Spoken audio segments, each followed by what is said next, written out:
Apakah kamu pernah melihat negara seperti ini? Di sini, pria tidak perlu bekerja. Wanita yang bekerja di luar dan berperang. Bahkan seorang wanita dapat menikahi beberapa pria. Para pria yang dinikahi, satu untuk memasak, satu untuk mengerjakan pekerjaan rumah. Saat wanita pulang kerja, pria juga harus menyuci rambut dan memijatnya. Di sini wanita tidak mengizinkan pria memakai pakaian seksi. Tiap hari harus berpakaian tebal dan rapi. Bahkan hanya terlihat sedikit lengan maupun kaki. Juga akan ditegur wanita. Dan yang dilakukan pria tiap hari, yaitu mengambil sebuah tali, agar wanita menikahinya. Karena di negara kekuasaan wanita ini, dapat menikah dengan wanita yang kaya, adalah cita-cita semua pria. Dan Jaki adalah pria ganteng di negara ini. Karena terlalu ganteng, ketika Jaki keluar, dia juga dipandang oleh gadis kecil. Dia milikku, nanti saya akan menikahinya. Tidak, dia milikku. Saat beli barang di supermarket, juga dinyatakan cinta oleh bos. Kamu adalah pria yang saya sukai. Kamu adalah yang terganteng bagiku. Sebenarnya saya memikirkanmu tiap hari. Kamu sangat baik, bahkan malam hari. Ada preman wanita, mengendarai motor menyatakan cinta di depan rumahnya. Biarkan saya mencintaimu. Oh sayangku. Biarkan saya menikahimu. Akhirnya dimarah oleh ibu Jaki. Jangan ganggu anakku, pergi sana. Di negara ini, makanan masyarakat dibagi rata oleh negara dari keran air. Karena di sini, makan sayuran adalah melanggar hukum, apalagi menanam sayuran.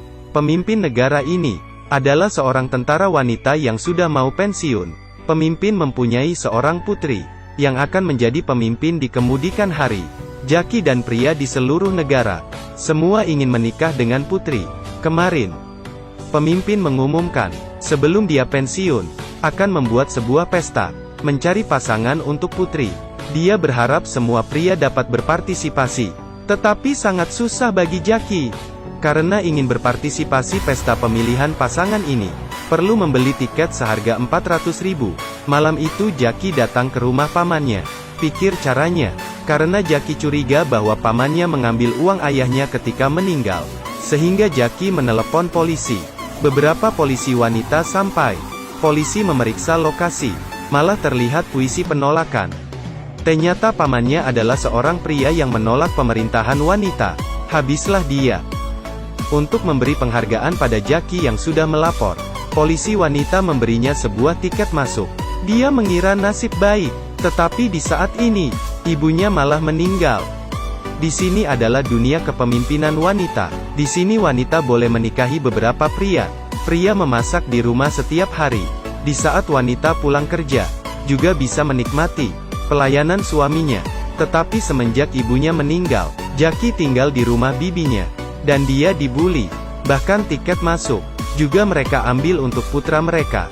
Jaki tidak dapat menahan lagi, sehingga dia keluar malam-malam.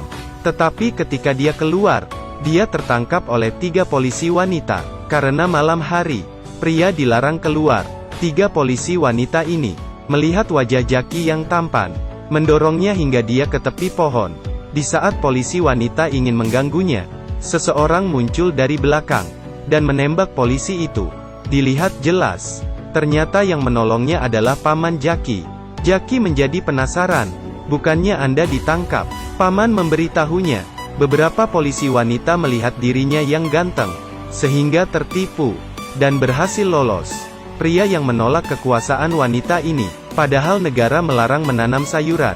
Tetapi pamannya ini malah menanam, malah ingin menjual sayuran ini ke istana, untuk mendapatkan uang. Kemudian dia menyuruh Jaki menukar pakaian polisi wanita, menyamar sebagai wanita, dan mereka mengendarai kuda yang lebih kecil dari mereka ke istana. Kasihan sekali kuda itu. Kudamu tidak mati.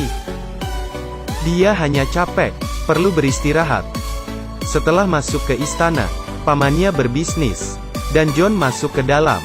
Dia melihat semua pria yang memakai baju putih, sedang menunggu putri keluar. Kemudian pemimpin membawa putri keluar. Jaki terpesona melihatnya, karena dia menyukai putri.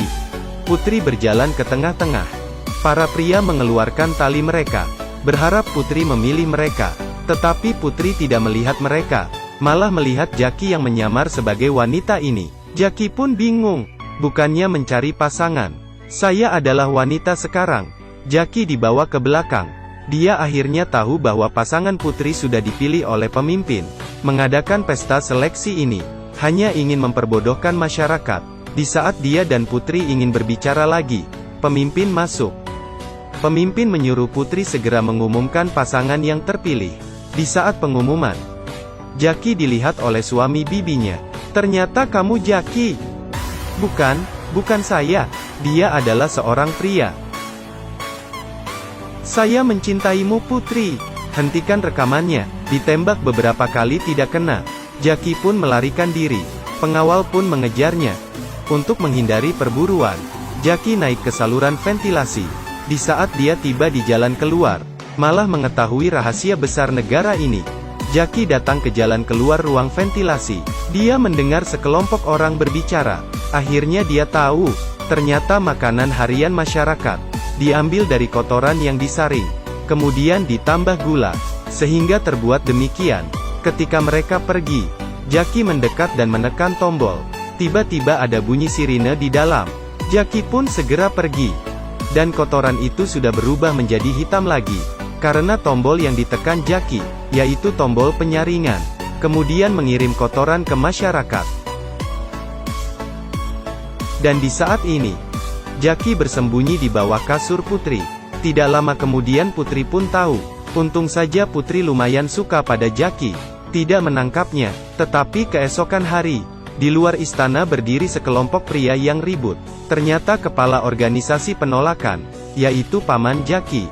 Paman berkata pada masyarakat, Jaki yang mengekspos pemimpin mengenai masalah makanan kotor. Karena hal ini masyarakat pun menganggap Jaki adalah pahlawan. Ingin Jaki menjadi pasangan Putri. Tetapi di saat ini Jaki malah dipenjara. Dengan para demonstran di luar yang semakin ribut, pemimpin pun terpaksa harus melepaskan Jaki. Tetapi dengan satu syarat, yaitu harus memotong lidah Jaki. Karena dia tahu terlalu banyak, Putri tidak setuju lidah Jaki dipotong. Kemudian Putri memukul pengawal. Kemudian dia langsung mencekik pemimpin hingga mati. Demi cinta apapun boleh dilakukan. Kemudian Putri memakai medali pemimpin, mewarisi tahta dulu.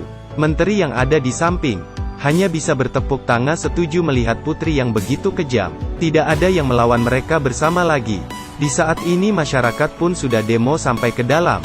Jaki keluar menghentikan semuanya, sehingga negara pun menjadi tenang. Jaki membawa masyarakat bercocok tanam. Pria juga sudah boleh belajar. Tetapi jika kamu merasa ini adalah akhirnya, maka kamu sudah salah. Karena setelah itu, di saat mereka menikah di depan umum, Putri memberitahu masyarakat, sebenarnya dia adalah pria, dan berkata mereka adalah cinta sejati. Ternyata waktu itu pemimpin melahirkan 7 putra, tidak dapat melahirkan bayi wanita, sehingga menyuruh Putri menyamar wanita, untuk mewarisi tahta. Masyarakat pun terdiam. Jadi film yang saya nonton selama 2 jam ini, ternyata film gay. Parah sekali.